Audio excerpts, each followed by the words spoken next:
The church in America is going to suffer so terribly. And we laugh now, but they will come after us. They will come after our children. They will close the net around us while we are playing soccer mom and soccer dad, while we are arguing over so many little things and mesmerized by so many trinkets. The net even now is closing around you and your children and your grandchildren, and it does not cause you to fear. You will be isolated from society, as has already happened. Anyone who tries to run for office who actually believes the Bible will be considered a lunatic until finally we are silenced.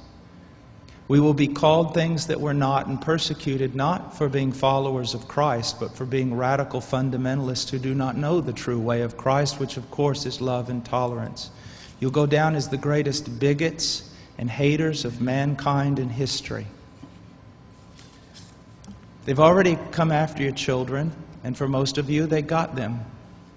They got them through the public schools and indoctrination, and the university and indoctrination, and then you wonder why your children come out not serving the Lord. It's because you fed them right into the devil's mouth. So little by little, the net is closing around, and then it's not little by little. Look how fast things are going downhill just in a matter of weeks. Matter of weeks. But at the same time, know this. Persecution is always meant for evil, but God always means it for good. And is it not better to suffer in this life, to have an extra weight of glory in heaven? You must settle this in your mind. This is the one thing I want to say over and over. Do not believe. Down through history, you have a wrong idea of martyrdom and persecution. You think that these men were persecuted and martyred for their sincere faith in Jesus Christ. That was the real reason, but no one heard that publicly. They were martyred, and they were persecuted as enemies of the state, as child molesters, as bigots, as narrow-minded, stupid people who had fallen for a ruse and can contribute nothing to society. Your suffering will not be noble.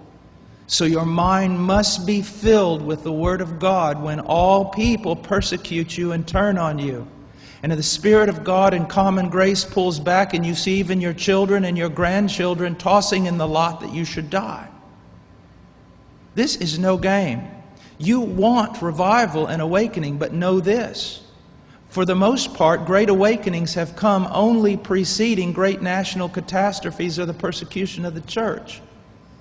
I believe God is bringing a great awakening, but I believe that He is raising up young men who are strong in trust in the providence of God to be able to wade through the hell that's going to break loose on us. And it will be on us before we even recognize it. Unless in God's providence, He is not done. He is not done. Now note, this is not silly talk. Apart from a great awakening, these things are going to come upon you. Be ready to lose your homes, your cars, and everything.